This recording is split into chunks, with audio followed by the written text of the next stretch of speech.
Hello students, आज हम लोग जानते हैं what are atomic number and what are mass number. तो सबसे पहले ये जानिए एलिमेंट क्या होता है। Elements are pure substances which are made up of same kind of atoms. एक ही तरह के एटम से मिल करके जो सब्सटेंस बनता है उसको क्या कहते हैं? एलिमेंट कहते हैं। अब जैसे आप जानते हैं कि हाइड्रोजन का एटॉमिक नंबर 1, हीलियम का एटॉमिक नंबर 2, लिथियम का 3, बेरिलियम का 4, बोरान का 5, कार्बन का 6, नाइट्रोजन का 7, ऑक्सीजन का 8, फ्लोरीन का 9, नियॉन का 10।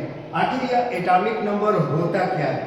यह जानिए, कोई भी एटम है उसके न्यूक्लियस में जितने भी प्रोटॉन प्रेजेंट होंगे वही उसका क्या कहलाएगा? Atomic number. The total number of proton present in the nucleus of an atom of element is called its atomic number। तो देखो एटॉमिक नंबर को Z से रिप्रेजेंट करते हैं। जितना एटॉमिक नंबर होगा यानी उतने उसके अंदर प्रोटॉन होंगे। अगर एटम इलेक्ट्रिकली न्यूट्रल है तो जितने प्रोटॉन होंगे उतने ही क्या है? इलेक्ट्रॉन होंगे। यानी एटॉमिक नंबर से हमको प्रोटॉन और इलेक्ट्रॉन दोनों की जानकारी होती है।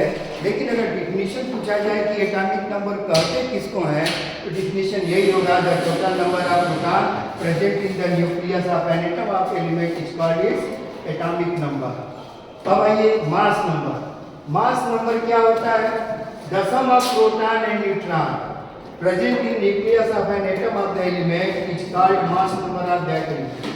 मास नंबर को ए से रिप्रेजेंट करते हैं। ए बराबर क्या हुआ? तो P प्लस एन यानी total number of proton plus total number of neutron. अब यहाँ ऐसे समझ लीजिए कि कोई सिंबल अगर दिया गया, कोई सिंबल लिखा गया, मान लीजिए सोडियम का सिंबल एंड ए 11 इसका एटॉमिक नंबर और मास नंबर कितना? 23। इससे क्या पता चलता है कि सोडियम के एटम में प्रोटॉन की संख्या कितनी है?